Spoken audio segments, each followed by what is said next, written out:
Hey guys, tonight we slip beneath the waves into a world that feels both ancient and intelligent, but also ruthless, cold, and unfair.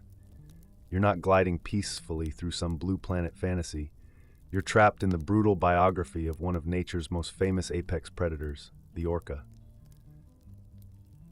Born into a pod but also into politics, fed by your mother but stalked by distant cousins, celebrated by documentaries but often chased by diesel engines and data tags. You're cute, yes, but only until you're a burden. So, before you get comfortable, take a moment to like the video and subscribe, but only if you genuinely enjoy what I do here. And let me know in the comments, where are you listening from and what time is it right now? Now dim the lights, maybe turn on a fan for that soft background hum, and let's ease into tonight's journey together. You're not born into silence. Your first moments are a symphony of squeals, clicks, and whistles. Your mother, still bleeding, circles you with tight urgency, pushing you toward the surface. You don't know what's happening, you just know your chest burns. Your first task in life is to breathe, but nobody hands you an instruction manual. You burst into air like a flying car engine choking on seawater, your baby lungs sucking in oxygen like it's gold dust. And just as your tiny dorsal fin flops over with the weight of your first mistake, something brushes you from below. It's not a predator, not yet. It's your uncle or your half-brother, someone from the pod, someone who doesn't think you deserve to be here. Scientists still debate why some adult male orcas show aggression toward newborns. One theory suggests it's a twisted evolutionary strategy to eliminate competition or provoke the mother back into fertility. Romantic, right? Your day's old and already your own kin might be planning your early retirement. And by retirement, I mean death by tail slap. Even when your uncle backs off, usually because your mother circles him with all the fury of a freight train made of teeth, your safety is conditional. Your pod, ruled by matriarchs, tolerates you. But you're expected to fall in line. No unnecessary splashing, no drifting too far, no baby tantrums. You're born into a hierarchy so strict it makes royal families look like jazz bands. Your first week is a crash course in survival. You can't nurse unless you keep up. Your mother doesn't stop swimming for snacks. She just slows down a bit and hopes you figure out how to latch on to a moving, milk-leaking torpedo. You do your best, fumbling beneath her belly, your baby flippers flailing like wet noodles. And just when you think you've got the rhythm, bam, a sudden lurch. The pod's on the move again. You lose grip, swallow a mouthful of seawater, and cough so hard it echoes. You start to learn quickly, this ocean doesn't wait for you to grow up. In the deep blue cold, you're never truly alone, but it still feels like it. Every day, your chances of survival are calculated in body fat and proximity. Too skinny, too far behind, and the odds shrink faster than a politician's conscience during a scandal. You trail behind your mother like a shadow on a treadmill. The pod moves with a unity that looks elegant to humans on whale-watching boats. But inside that unity, brutal expectations. Orcas are one of the few non-human animals with complex social culture.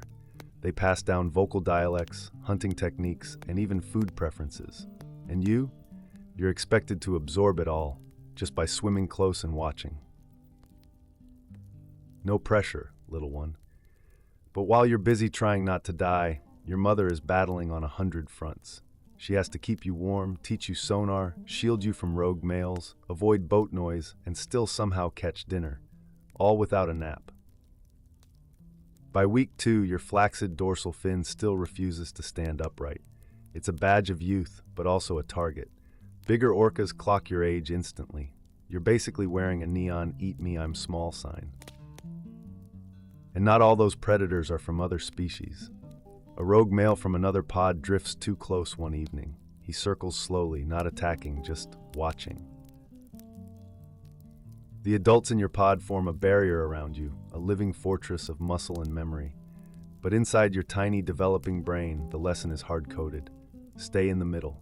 Middle is life. Edge is death. There's a study from the Pacific Northwest that documented an orca calf who vanished mysteriously within 24 hours. No signs of predation, no stranded body, just gone. The researchers never found out if it was illness, abandonment, or a quiet murder within the pod. It's the kind of bedtime story they don't tell in marine parks. But hey, at least your blowhole works now. Small wins. And you've begun to recognize voices. Your pod's clicks and whistles are different from the ones across the fjord. You don't know it yet, but you're fluent in a dialect that won't be understood a few kilometers away. That's right, orcas have regional accents. You're basically born into a tribe with its own language and customs, and heaven help you if you mix up the wrong click. Some scientists believe these dialects are what keep pods distinct, culturally unique. Others argue they're adaptive tools for specific hunting methods or social bonding. Either way, you're now part of a whisper network that never shuts up. You drift closer to your mother's side. Her body is your warmth, your map, your comfort, for now, but even that connection won't save you forever. Because the moment you're born into the pod, the countdown begins. How long until you prove your worth? How long until you fall behind? And how long until someone decides you're not fast, smart, or useful enough to keep around? You're hungry now, but your life depends on solving a logistical nightmare: how to drink milk underwater. Spoiler, it's not intuitive. Your mother doesn't stop or tilt or offer a sippy cup. She keeps swimming, muscles rippling with grace, and all you can do is chase her underbelly like a drunk bee circling a moving flower. Her milk is rich, sticky, and oozes out in ribbons when you nudge her mammary slits just right. But you're still figuring out where your flippers end and your face begins. One misplaced headbutt and you get a slap of tail to the snout. Your tiny mouth tries to latch on, but seawater keeps rushing in. You gag, sputter, panic, and try again. You'd cry if you could, but you're an orca, and you're born with pride instead of vocal cords for whining. Researchers estimate orca milk contains up to 40 to 50% fat. That's a milkshake in blubber form, engineered by evolution to help you put on weight fast, because the ocean doesn't pity the skinny. The skinnier you are, the closer you are to being someone else's lunch. Maybe not a shark's yet, but starvation is always lurking like an unpaid bill. Your life becomes a rhythm: surface for air, dive to nurse, surface again. Every few minutes, no rest, no pause. This goes on for months. But here's the kicker: everybody else in the pod, they're doing cross-country marathons across the ocean. These aren't leisurely swim breaks. Your tribe has places to be, fish to terrorize, dialects to speak in loud, proud bursts, and you're a drooling barnacle clinging to your mom's belly like she's the last bus out of the apocalypse. Now and then, one of your aunts swims past, clicking her teeth in approval or warning. It's hard to tell. Orca facial expressions are about as readable as a tax form. Still, you understand this much: fall behind and you'll get left. One aunt even tries to help you nurse once, sidling close and guiding you with her flipper. Some pods share nursing duties. It's been observed in wild orca communities from Norway to New Zealand. But scientists are still debating whether that's true altruism or just aunties being nosy. Regardless, it helps, for a day. Then a storm hits, rain lashes the ocean, waves toss like tantrums, the sky folds into steel-gray despair, and you're trying not to drown in milk. The pod slows down, forming a tighter, more deliberate pattern, less a graceful parade, more like a battle formation.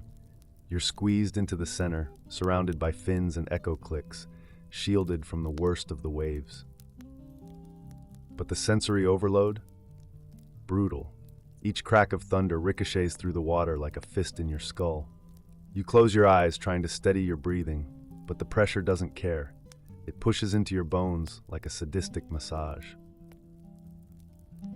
You cough, again and again. You're not choking, but you are learning. Even milk, even breathing, even mother's love, everything costs effort. At some point, the waves calm, the sky peels open with that watery post-storm brightness. But the lesson clings to you like kelp. Survival is a full-time job. And now, new lessons come. You start hearing the difference in the whistles around you. There's a pattern to your mother's calls. A certain rising note that means stay close. A descending tone that means danger. A sharp triple click that means for the love of fish, don't touch that jellyfish again. You're learning language. Orca calves absorb the vocal culture of their pods the way toddlers absorb regional slang. There are pods that click like Castilian poets, and others that whistle like rusty harmonicas. Some have signature calls passed down through generations, a sort of acoustic family crest. One fringe theory even suggests that certain orca pods developed hunting songs, distinct sequences used to coordinate attacks. Are they planning with sound or just flexing? We don't know. But you're listening, absorbing, repeating, and when you try to copy a call and it comes out like a kazoo in a blender, you get laughed at. Not overtly, but there's a subtle shift. A knowing silence, a few amused clicks. Orca humor is sharper than dolphin wit, more biting than seal sarcasm. One older cousin clicks out a teasing mimic of your failed sound. Your pride bristles. So you try again, this time longer, deeper, and still you sound like a rusty drain pipe having an identity crisis. But nobody helps you. That's the worst part. Orcas are social, yes, but not sentimental. You're expected to improve on your own. Sink or swim, baby. Your muscles are sore. Your tail fluke hasn't learned full control yet, and sometimes you accidentally spin mid-dive and resurface upside down, earning another round of sonar chuckles. To be fair, your mother is patient, brutally so.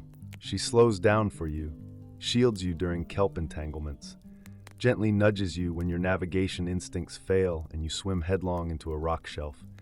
But she also withholds food when she needs you to learn a lesson. Orcas aren't humans. They don't coddle. They prepare. By your third week, you're no longer just clinging to survive. You're expected to mimic, practice sonar, identify the difference between prey and cousin, navigate reef versus predator territory. Oh, and remember to breathe, manually. That's right, you do not have an automatic breathing reflex. You have to choose to breathe, every single time, even in your sleep. Orcas have developed the ability to rest one hemisphere of the brain at a time so they don't forget to inhale. You haven't figured it out yet. So your naps are weird, fitful, disjointed. You float near the surface like a drifting balloon, only half your brain dozing, while the other eye keeps a sharp lookout for sudden shadows or dorsal fins that shouldn't be there. Some nights you wake up gasping, having forgotten your breath cycle. Your mother is nearby, always. But comfort doesn't come free in this world. She's given you milk, guidance, and protection, but you're running out of excuses to be helpless. Soon, you'll have to hunt. Soon, you'll have to earn your place. But tonight, you're still just a milk-drunk, upside-down baby orca with a brain too big for your coordination and a pod that expects the moon. Cold. Not the kind of cold you feel in a breezy hallway or a winter rain. This cold creeps into your blubber, curls up in your vertebrae, and settles in like bad news. You're 3 weeks old, and your body hasn't bulked up enough to hold heat. Every degree you lose is a tax on your survival. So you huddle close to your mother, always. Her body is your sun, her mass your blanket. The ocean doesn't care about your comfort. It's a churning, salty void that stings your skin and punishes your hesitation. Let's be honest, your blubber game is weak. It takes months to thicken. You're like a toddler in a tank top during a snowstorm. Orca calves have a dangerously high surface area to volume ratio, which means heat escapes your body faster than a lie escapes a politician's mouth. To compensate, your pod keeps moving. Constant motion equals heat. It's the only thermostat you've got. But here's the twist. You're still slow. Your tail flukes aren't built for power yet. So your body's response to the cold? Swim harder. And the more you swim, the more energy you burn, and the more milk you need. And guess what? That means nursing again mid-marathon. Full circle of suck. One Canadian researcher once noted a newborn orca that showed signs of hypothermia after only a few hours apart from its mother. Not days, hours. A calf separated from its mother in Arctic waters has about the same chance of survival as a snowman in a bonfire. And it's not just the water temperature, it's the wind too. Surface time, that brief window where you breathe, is also where the cold wind slices across your wet body like invisible razor blades. Breathing feels like punishment. Your best option, stay submerged. But then surprise, predators. No, not great whites, not yet, not always. Sometimes it's the shadows that slither. The ocean is teeming with things that size you up the moment they hear your heartbeat echo. A shadow darts below, your breath hitches. You instinctively press against your mother's flank. The rest of the pod shifts formation, like a murmuration of birds, but deadlier, a living shield. The shape disappears. False alarm, maybe. Your heart doesn't slow, it's learning, and it learns fast. Some pods, like the famous southern residents off the Pacific Northwest, dwell in frigid coastal waters nearly year-round. They're specialists in salmon, those slippery calorie bullets. But salmon stocks are crashing. Dams, pollution, overfishing, they've turned your buffet into breadcrumbs. Scientists argue whether orcas are adaptable enough to change their diet. Some say yes, others insist their cultural memory binds them to specific prey. You don't get to vote on this, you just starve politely when there's no fish. Meanwhile, you're cold still, and now hungry too. You push yourself to nurse again, and you get a slurp of milk for your effort. But that effort costs more calories than it gives. That's the part nobody tells you. Survival math is cruel math. Every wave feels sharper. The salt water doesn't just sting your eyes, it irritates your skin, it chafes between your flippers. You feel everything, every grain of silt, every flake of algae, every inch of cold. And then comes the worst insult. Barnacles. You don't have them yet, but you see them. On your mom, on the older orcas, crusty, knuckle-sized hitchhikers clinging to the soft patches near their flukes and fins. These parasites don't hurt much, but they itch like unpaid bills. You see one flapping as your aunt breaches and wince, imagining it on your own tail someday. Fringe theory time. Some researchers suggest orcas breach not just for communication or play, but to knock off these freeloaders. This is how you'll survive the cold, not just with fat, but with rhythm, with song, with movement. You're being conditioned into culture, even as your bones tremble. Your flippers don't sting as much after a long swim. Your skin feels tougher. Your teeth, tiny as they are, begin to itch as they push through your gums. A dull ache tells you you're not just a calf anymore. You're becoming. One night, while the pod circles quietly under moonlight, you rest against your mother's side and breathe in sync. 2, 3, 4 times. No panic. You didn't forget. You're learning. But you're still small, and the cold still whispers to you. Not in words, but in warning. Don't stop moving. Don't drift. Don't get left behind. Because if you do, the ocean won't mourn you. It'll swallow you whole, silently, efficiently, like it's done for millions before. You wake to a scream underwater, not a scream like a horror film. This one is sharp, directional, a sonar knife slicing through the stillness. The pod tightens immediately. Mothers push calves inward. You're nudged hard, and you know without needing words, move. Someone's missing. You scan the water around you. No blood, no foam, just absence. The pod's rhythm has changed, like a drum beat that skips a beat every bar. An hour passes, then another. The missing calf doesn't return. One of your cousins, gone. You never saw it happen, but you feel it anyway, like a skipped breath that never comes back. Orcas have memories that stretch across decades. They hold grudges, they revisit old haunts, and they mourn. You don't cry because you don't know how, but your body tightens. You stick closer to your mother than usual. You stop splashing as much. You listen better. Here's the thing no one tells you. Growing up in an orca pod means watching others not grow up. You learn to recognize the look of absence. The water never says goodbye, but it takes its share just the same. And sometimes that absence comes from inside the pod. It starts with a noise, playful at first, then louder, then rougher. You turn and see two juveniles, teenagers basically, nipping at a third, hard. One pushes the other under, not play anymore. One shrieks, and then it happens. An adult male lunges forward, jaws wide. The calf twists to flee, but not fast enough. There's a thud, a rush of bubbles, and then silence. The pod doesn't intervene. Your mother pulls you close. You don't understand it, not fully.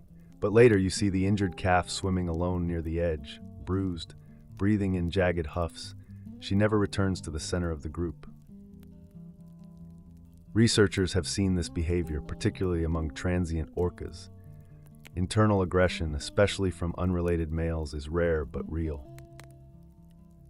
Some theories suggest it's dominance, others argue it's stress-related, and some whisper that it's simple cruelty. Whatever the reason, you learn a new rule. Not all threats come from outside. You start watching everyone. Even your relatives, especially your relatives. You notice how Auntie clicks a little louder when you get too close. You see how your cousin nudges you aside when fish are being shared. You hear how your mother's tone changes when strangers approach. Everything is signal, every moment a test. You fail one afternoon wandering just a bit too far while chasing a jellyfish. Not that you wanted to eat it. You just liked how it wobbled.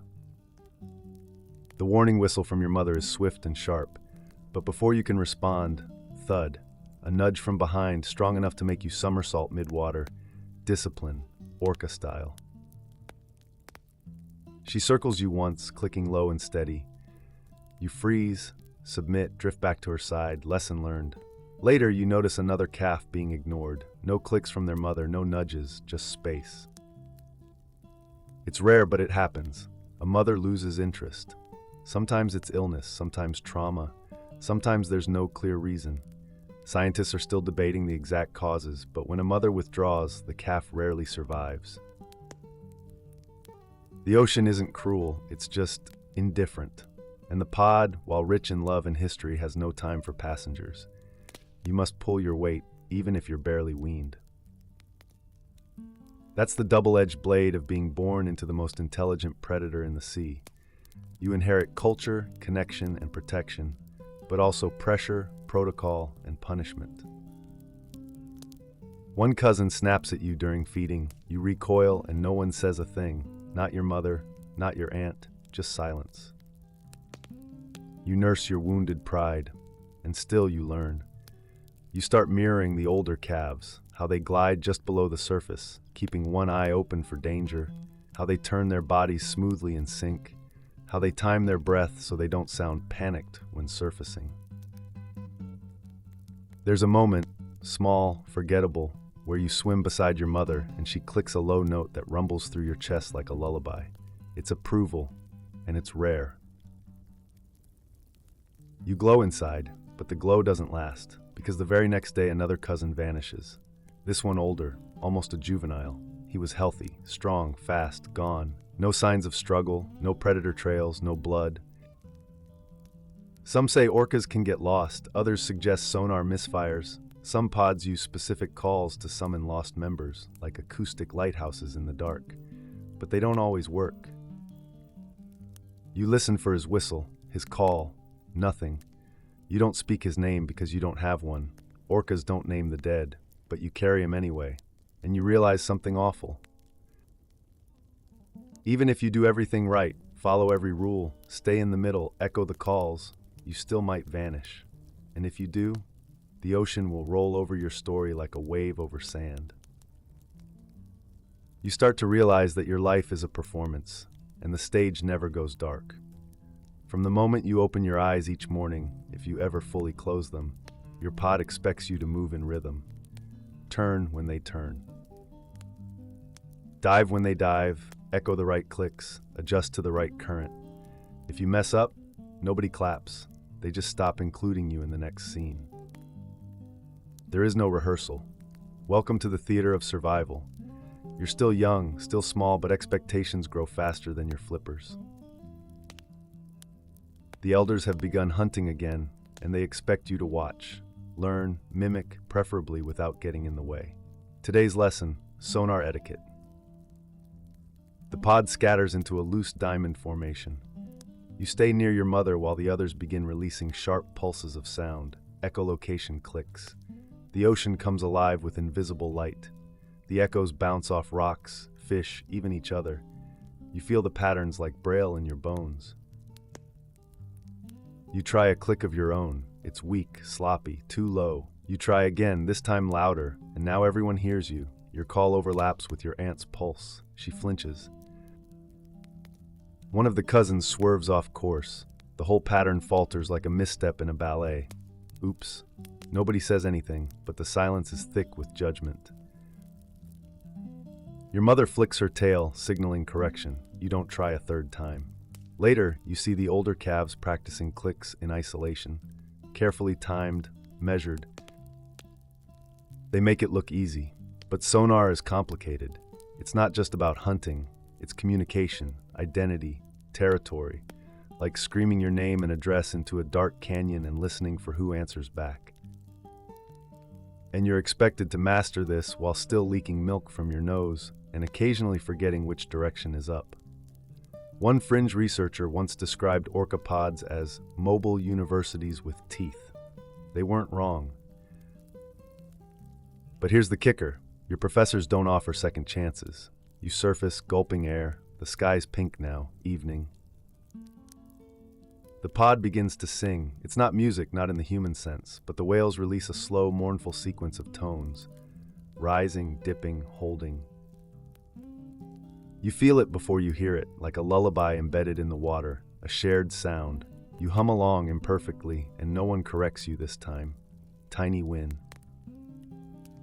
But the lesson isn't over. The next day, a hunt begins. Not a practice drill, a real one. The matriarch spots a lone seal on a floating ice sheet. The pod shifts, tightens. There's tension now, like string wound tight. You watch as 3 adult females flank the ice. 2 others circle wide to block escape routes. The seal senses danger, tries to flee, but the water is too thin, the ice too thick. Then the wave comes. The whales swim side by side, building speed, rising just beneath the surface, and crash into the ice from below. A man-made wave shatters the flow. The seal topples in. Chaos, screaming, water boils. The seal tries to scramble back onto a smaller chunk, but it's over. A massive jaw clamps down. Red spreads like ink in a tank. You shiver. Not just from the cold, from awe. You're expected to do that someday. But right now, you're just supposed to watch. Still, the adults toss the leftover seal pieces in your direction. A casual test. You hesitate, sniff, bite. It's warm, it's iron, it's flesh. It tastes like nothing you've ever tasted before, and in that moment, something changes. You've crossed a line, from milk to meat, from infant to initiate. The taste lingers in your mouth like a secret. The pod watches you, quiet, evaluating. You did okay, but tomorrow, they'll expect more. Because in the ocean, there is no good enough. Only the constant demand to perform. And no one claps for a late bloomer. It's strange, isn't it?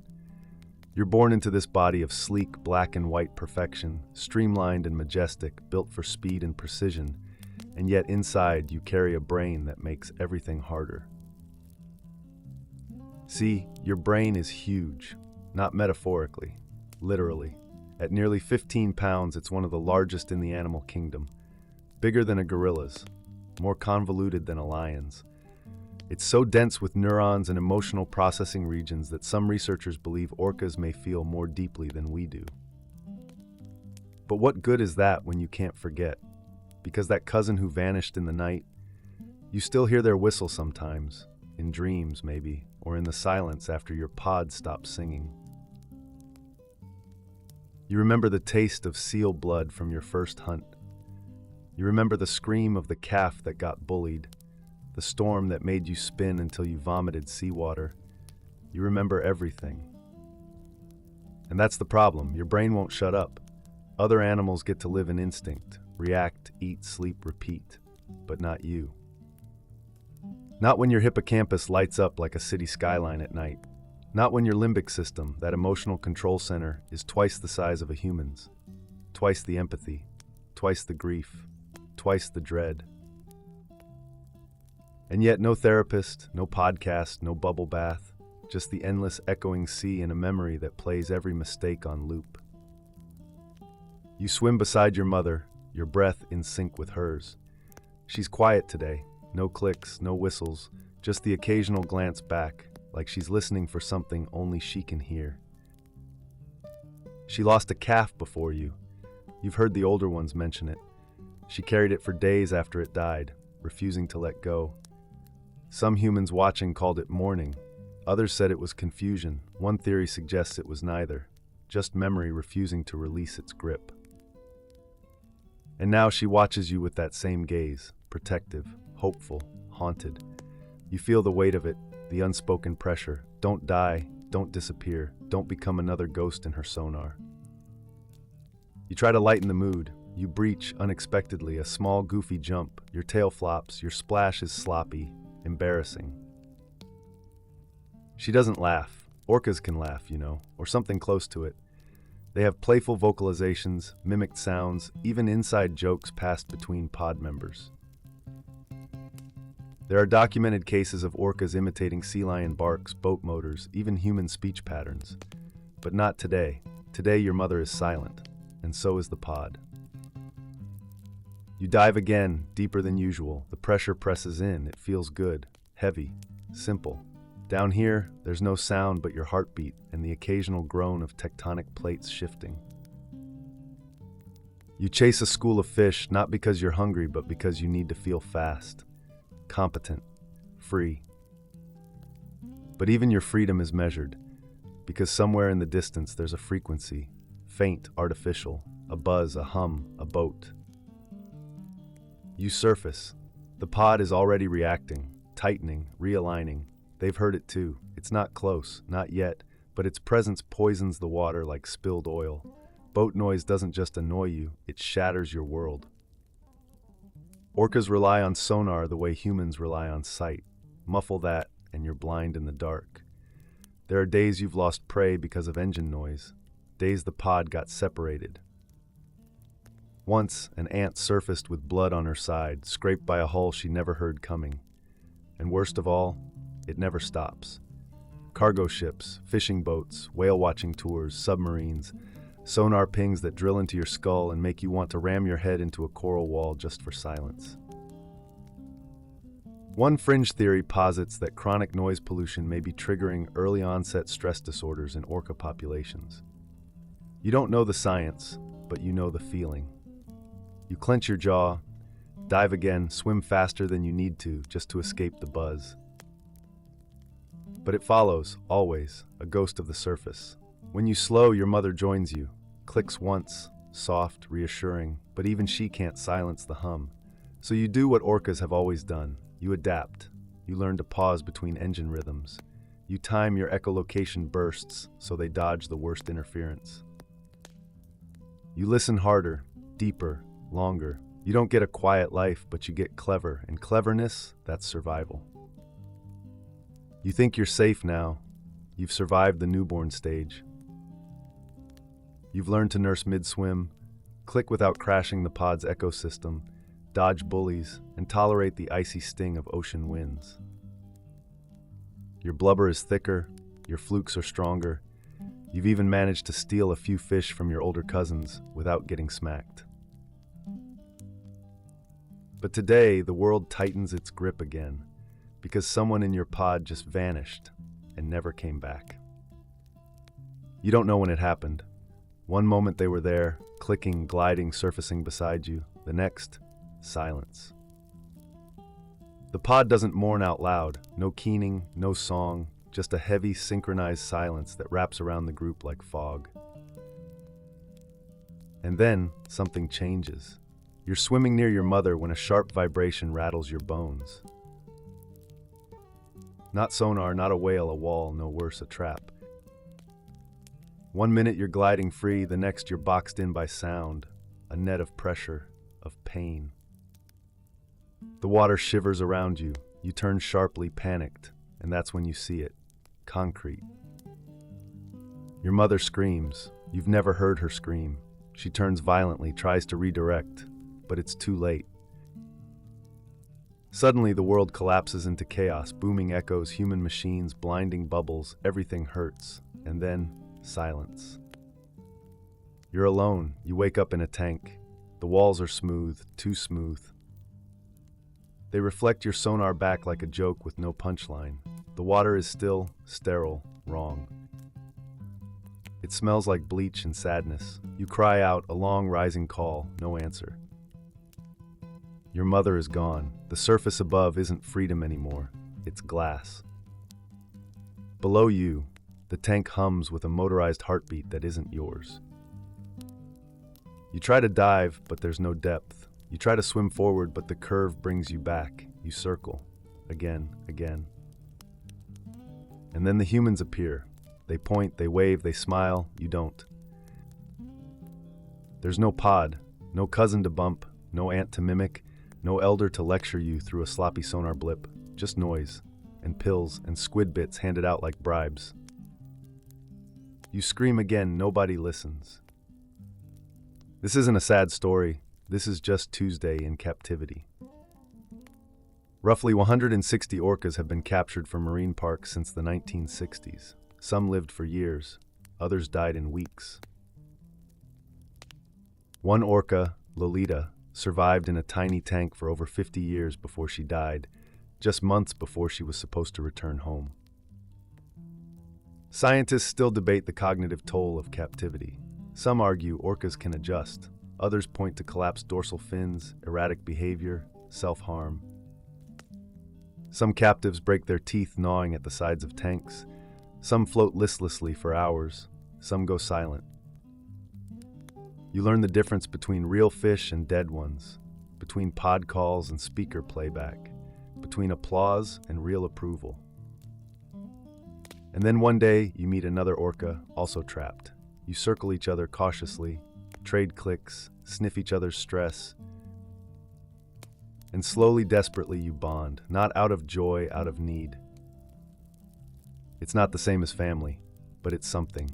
You create new signals, share fake hunts, breach in tandem once, then again. The crowd cheers. You try not to flinch, but the worst part? When you dream, you still hear your pod, still feel the ocean in your bones, still see the ice flows, the seal hunts, the distant hum of wild sonar, and you wake up to glass. Some days you forget who you are. You circle, you surface, you eat on cue, you perform. Trainers whistle and you breach. They clap and you pretend it matters. They throw frozen fish like rewards, but you know the difference between hunted and handed. You feel it in your gut, that hollow echo of something stolen, and then one day, without warning, you're gone again. A truck, a tank, a flight. The hum of a cargo jet replaces the song of your people. You arrive somewhere new, another tank, different walls, different lights, different humans, but the same silence. You've been sold again. Captivity doesn't just steal your ocean, it reprograms your map. Your mind starts to shrink around the limits of your enclosure. You stop dreaming of kelp forests and deep trenches. Your world becomes a ring, like swimming inside a thought you can't finish. But back in the wild, your brothers and sisters still move, still hunt, still teach, still echo, and somewhere out there, your mother still calls. There's a sound, a frequency, unique to you. She developed it shortly after you were born. It's your name. Yes, your name. Scientists discovered that orca mothers create signature calls for their calves, a special sequence used only for them. A biological lullaby repeated over and over to imprint on your brain, like a secret handshake between souls. And even years later, decades sometimes, they still call it. There are stories of captive orcas hearing the calls of wild pods on underwater speakers and responding instantly, screaming, crying, smashing into tank walls in search of the voice they haven't heard since childhood. Some theories argue this response is instinct. Others insist it's memory. You know the truth. It's love. You remember her clicking softly while you nursed, her body circling you through storm swells, the time she guided you away from sharp coral, pressing her flipper against yours with the gentlest pressure.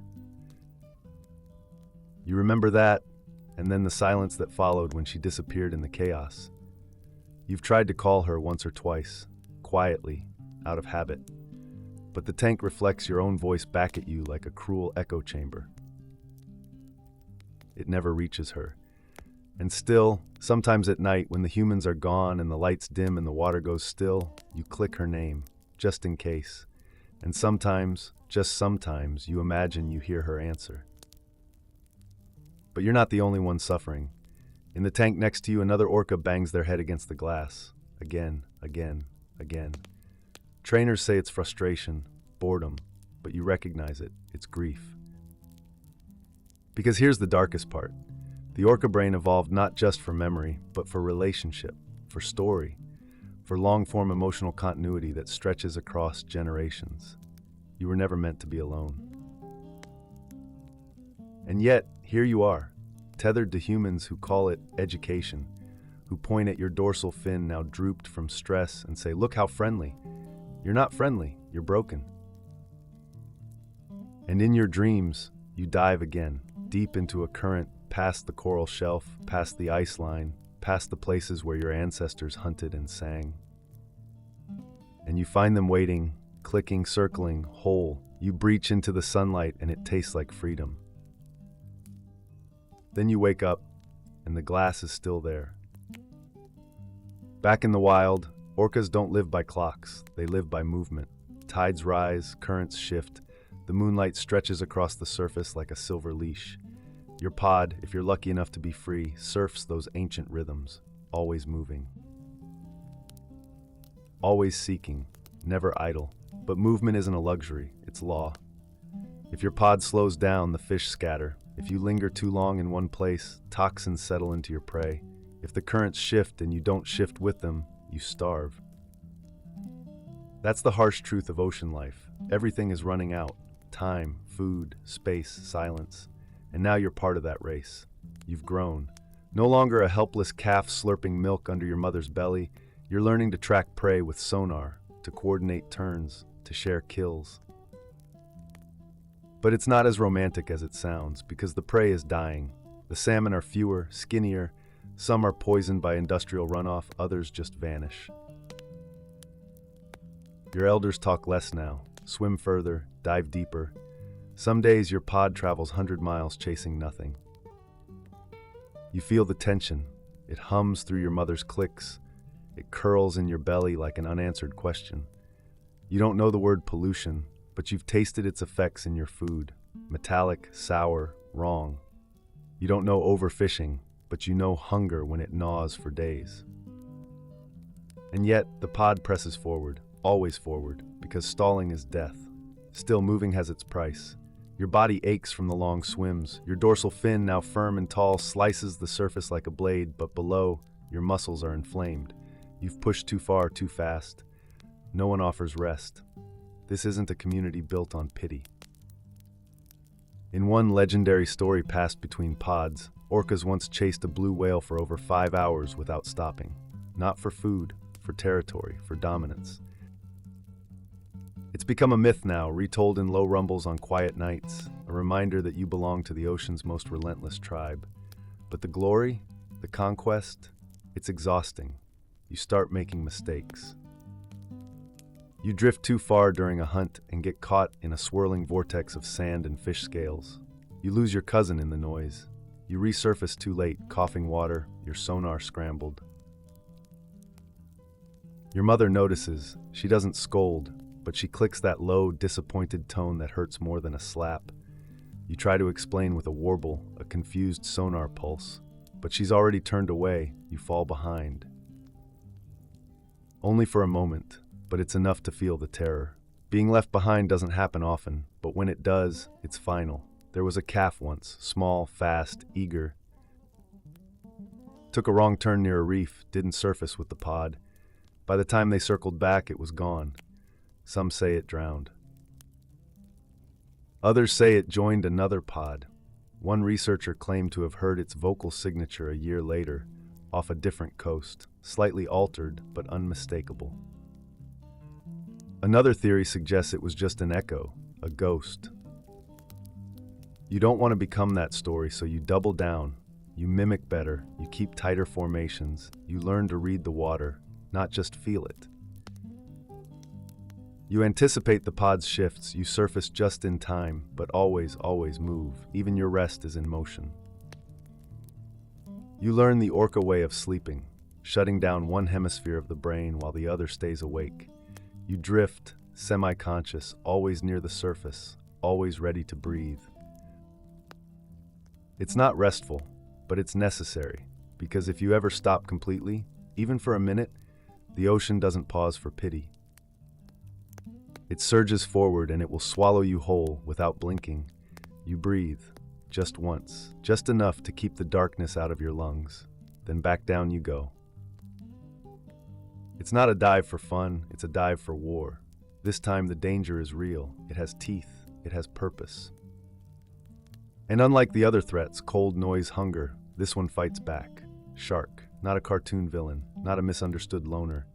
A tiger shark, fast and bold, drawn in by a calf's distress calls. Not yours, but close enough to make your pulse hammer. You hear the panic before you see it. Sonar spikes, the pod's tight formation cracking like splintered ice. You surge forward just behind your mother, and suddenly you're part of something primal. The elders don't hesitate. They flank, they charge. One bull barrels into the shark's flank with a headbutt so fierce it sends shockwaves through your ribs. Another sweeps past with a slap of her tail, turning the water red. The shark retreats, but not before it leaves a mark. One calf, barely older than you, emerges bleeding from the flank.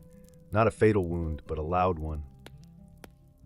Her clicks come slower now, softer. She'll heal. If the pod stays close, if she keeps up, if infection doesn't sneak in like a shadow through her bloodstream. Sharks aren't the only danger. Stingrays, jellyfish, barracudas, and yes, other orcas, especially males from different pods. Orcas are famously intelligent, but intelligence doesn't always mean empathy. When food is scarce or competition fierce, rival pods will clash. Breeding males sometimes attack calves that aren't theirs. Not out of hatred, just strategy. Scientists are still debating whether this behavior mimics lion prides or evolved independently. Either way, the result's the same. You're not safe just because you're an orca. You're just a baby orca in a sea full of angry, hungry, brilliant monsters. Your own species has a kill count. There are even reports, rare, yes, but confirmed, of orcas turning on each other during coordinated hunts. One misstep, one mistimed breach, and you could be the one getting pushed out, not pulled back in. And then there are the boats, always the boats. One night, during a quiet stretch of travel, your pod splits into two. A human engine buzzes on the horizon, quiet at first. You assume they'll steer clear. They don't. The roar grows, louder, closer. You dive instinctively, but the calf next to you doesn't. His inexperience costs him. The underside of the hull smacks him hard, sends him tumbling, blood spiraling from his blowhole. He surfaces, wheezing, the boat never slows, the humans cheer unaware, or uncaring. Your mother screams, a sound that rips the world in half. Not because it's your sibling, but because it's happening again. Another injury, another chance the pod might lose someone. You stay close after that, closer than ever. Every splash sounds suspicious. Every vibration feels like a trap. You become twitchy, wary, a little more cynical. Welcome to orca adolescence. By now, you've seen enough to know the myths are lies. You're not a majestic sea unicorn. You're not a wise ocean guardian. You're not the villain either. You're just tired of running, of watching, of trying to remember which cousin might snap at you today, of dodging things with sharp teeth or dull propellers. But here's the twist. You're still here, still moving, still learning, and every day you become a little more like your mother. Your clicks are stronger, your turns sharper. You've perfected the upside-down stealth swim. You know how to time your breath with the wave rhythm so you never expose yourself longer than needed. You're becoming dangerous, because the better you get, the more you realize just how easily it could all be lost. But it's a lonely kind of power, because the better you get, the more you realize just how easily it could all be lost. Breathe, hold, glide. This is the dance now, one you know by heart. The ocean is no longer something you survive, it's something you read. You can sense when the water cools just before a storm. You know when the pressure drops that your pod will dive deeper. You can interpret the tension in a cousin's tail flick. You even recognize the squeal of a distant dolphin pod and distinguish it from the more annoying chatter of sea lions. But all this progress, all this intuition, it doesn't make you invincible. Because one day, just as you're leading a playful spiral near the surface, it hits, literally. A blunt force slams into your left side. You spin, the sky flips above you, the sound is thunder underwater, then a sharp pain radiates from your ribs. A boat, a fast one, probably a private craft, loud, sleek, and absolutely blind. It didn't see you, it never does.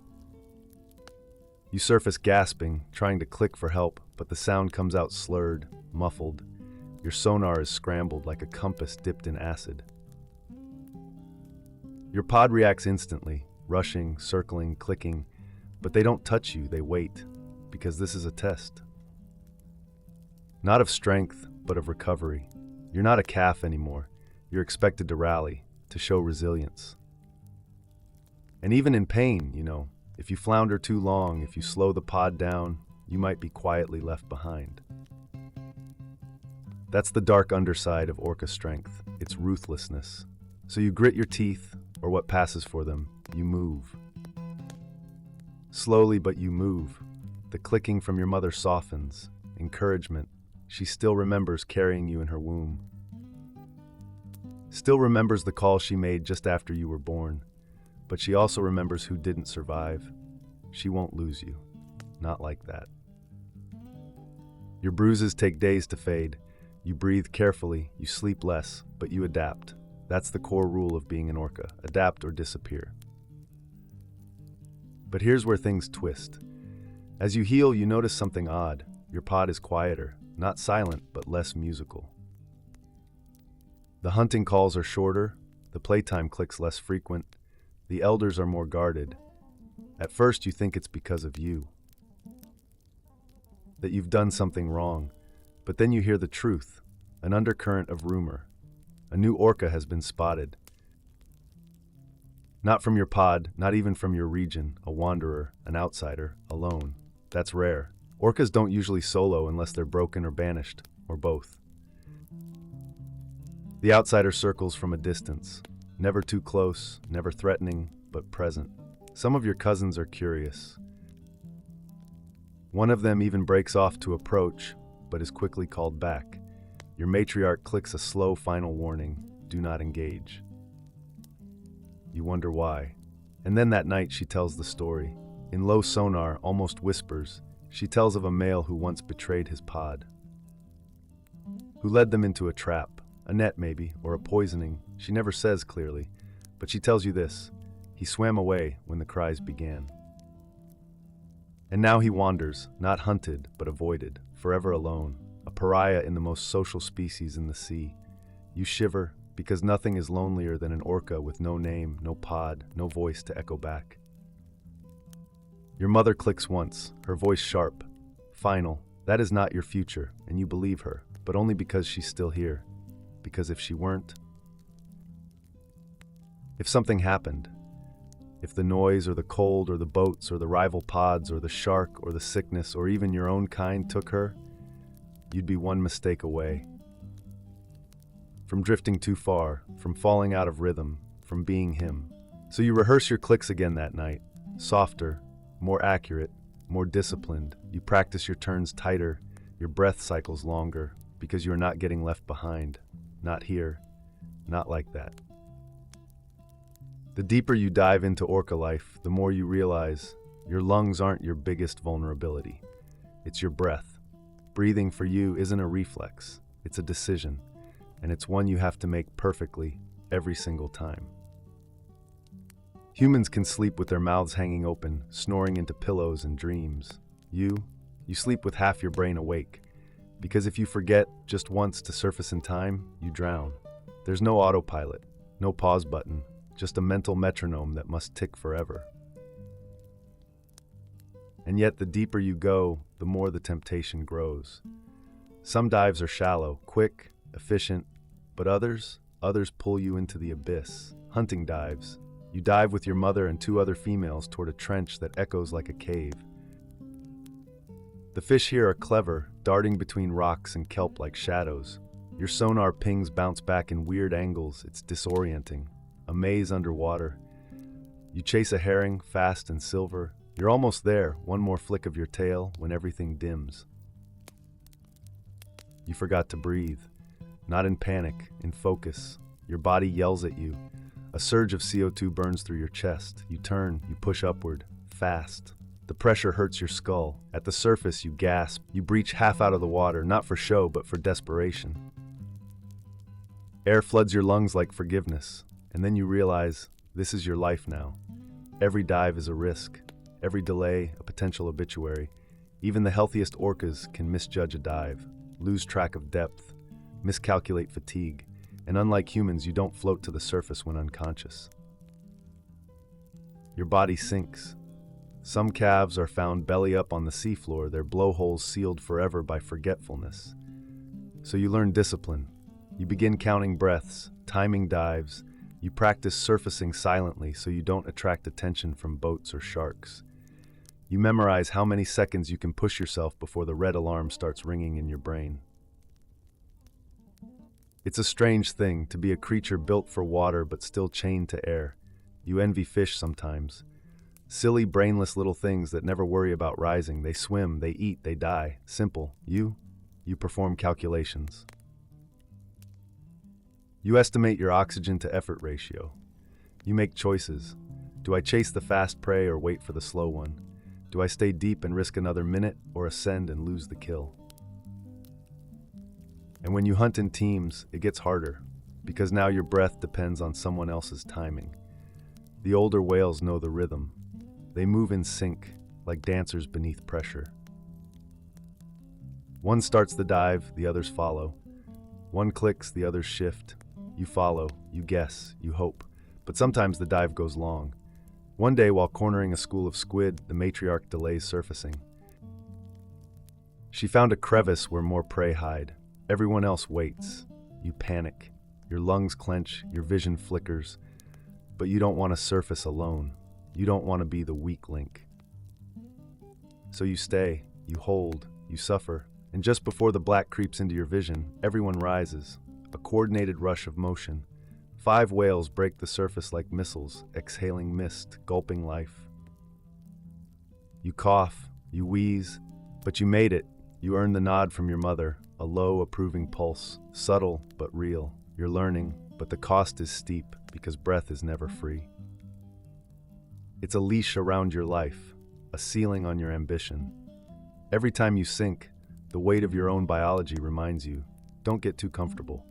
And if you're ever sick, if your lungs fill with fluid or you catch a virus, you're not just uncomfortable.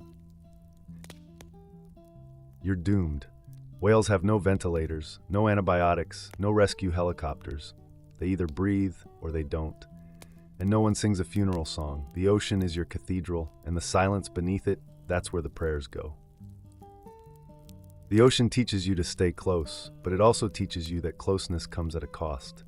Family matters in an orca pod. It's not just a safety thing, it's everything. You don't just inherit protection, you inherit expectations, grudges, rivalries, and memory. And memory here is dangerous. You're old enough now to remember what others do to you and what you do to them. And guess what? So does everyone else. One cousin still holds a grudge because you stole a piece of her squid 3 months ago. Another nudges you a little too hard during group dives.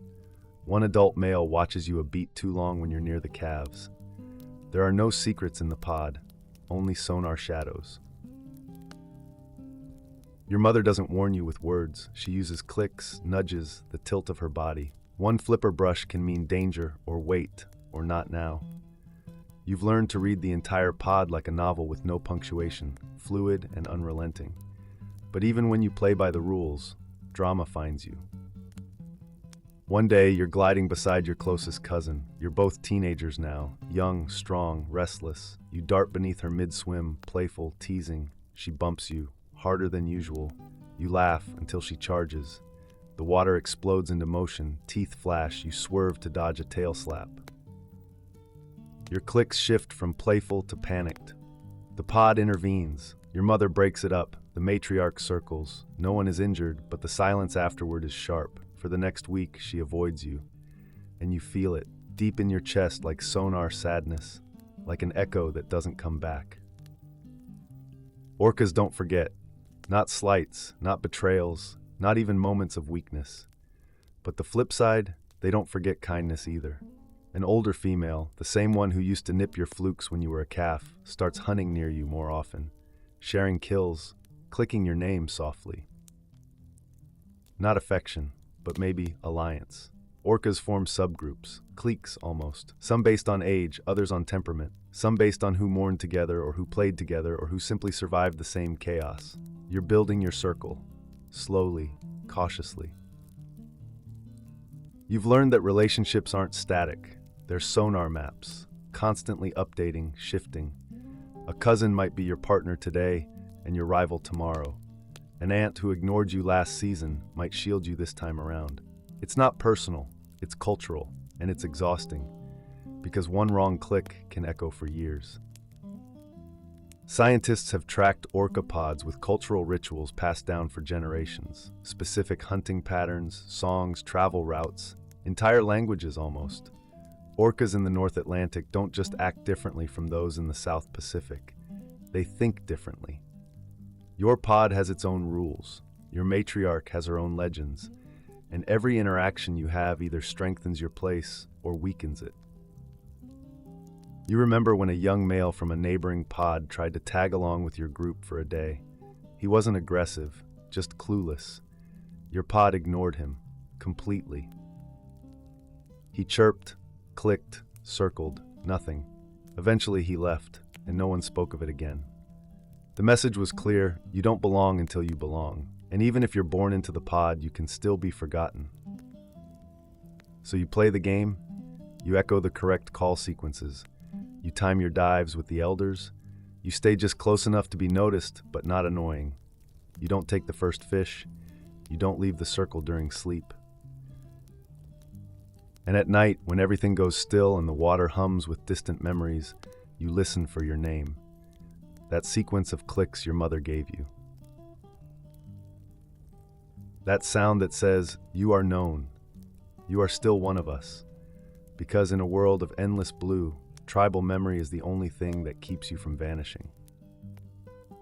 You don't cry when she dies. Orcas don't cry. But the water knows. It happens quietly. No violence, no chaos. Your grandmother, the matriarch of your pod, stops surfacing. No injury, no illness you could see. Just stillness. 1 hour turns into 2, then 4, and then you know. The oldest voice in your ocean is gone. She led the pod through famine, through storms, through disappearing salmon runs and rising noise levels. Her echo was the one everyone knew. Her decisions shaped migrations. Her memory held the feeding grounds from 3 generations ago. And now, silence. Your mother swims close to the body for hours. The others take turns. No clicks, no songs, just presence. Grief here is a quiet ritual. Orcas mourn, that much we know. They carry dead calves, they slow their travel, they stop singing, some even starve for days. Scientists still debate the depth of this mourning, but you don't need a debate. You live it. The loss rearranges your world. With the matriarch gone, decisions shift. Power realigns. An older female cousin begins clicking louder during hunts. Your mother stops correcting her.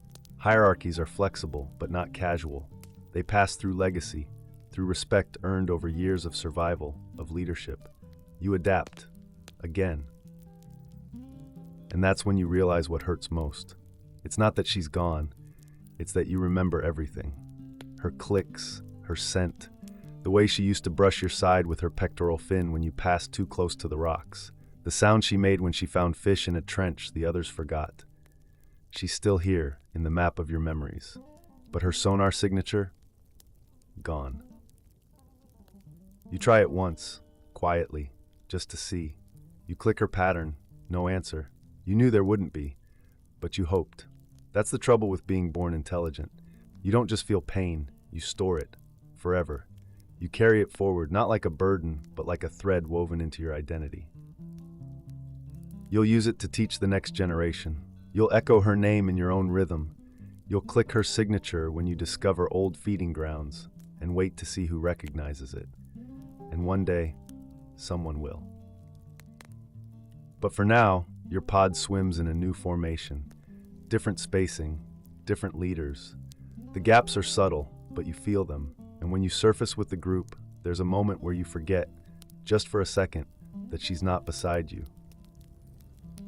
That's when it hits again. Memory is cruel like that, but it's also the reason you survive. Because as long as you remember her routes, her warnings, her songs, you haven't fully lost her. You're not alone. Not entirely.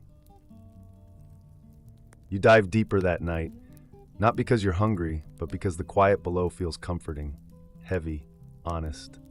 Down here, there's no performance, no hierarchy, just the cold hum of the ocean floor and the echo of a legacy you still carry. You let your clicks go silent just for now, because remembering takes energy. And now here you are, not a calf, not quite an elder, somewhere in the thick of Orca adulthood where the currents run strongest and the responsibilities weigh the most. You know the roots, the clicks, the patterns. You've survived storms, shark encounters, noise pollution, boat strikes, and even grief. But survival doesn't mean safety, because now, you know too much. You know what happens when the salmon disappear. You know what propeller blades sound like from 500 meters below.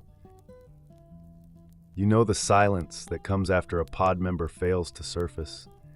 And you know how the pain doesn't lessen, it just changes shape. You swim with confidence now, yes, but it's the confidence of someone who's seen the cost. A cousin approaches you with a younger calf in tow. You click softly, guiding the little one away from a sharp reef edge. They chirp at you, awkward, unsure, and you respond with a pulse that means safe. You've become the one they follow. You never meant to, but life doesn't ask for consent. You've heard stories from pods far to the south, of fish so plentiful they seem like rain, of waters warm and blue, of humans who don't follow with motors but dive silently, respectfully. You dream of those places sometimes, but your ocean is changing. The chemical soup that drifts downriver now coats your prey. The squid glow a little too brightly under certain moons. The calves take longer to grow. One by one, your pod's most trusted paths yield fewer rewards, and the silence between feeding grounds stretches further every year. One theory suggests orcas might be entering an evolutionary bottleneck, a slow decline masked by centuries of dominance. Scientists debate it, you just live it. And then during one early morning dive, you feel it. A hum, not sonar, not seismic, something new. The young ones don't notice, but you do.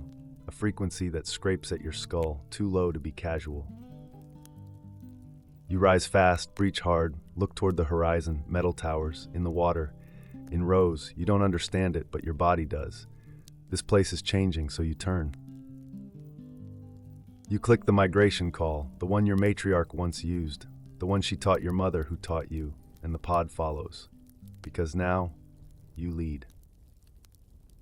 You guide them away from the towers, away from the false song humming through the water. You dive where the current still sings old secrets. You stay close to the calf you once helped. You keep your sonar steady, even when it feels like shouting into a void. You lead not because you're the strongest, but because you're the one who remembers. The journey continues, miles stretching into stories, clicks turning into legacy. You're no longer just an orca trying to survive. You are a carrier of memory. A keeper of paths, a living map inked with every sacrifice, every sibling lost, every chase endured. And maybe someday, when the water is quieter and the fish more plentiful, a calf will swim beneath your belly, learning how to nurse mid-motion. And you'll teach them what you know, without words, just sound, just presence, just survival. Because that's what orcas do. We don't forget. We become what came before. The water is calmer now. You're drifting near the surface, body heavy but heart steadier. The pod moves around you in slow motion, no urgency, no sound, just the rhythm of breath, the shimmer of moonlight on dorsal fins, the low pulse of belonging. And as the hum of your pod surrounds you, you feel it, peace, finally, not the absence of struggle, but the presence of rest. Sleep now, you've earned it.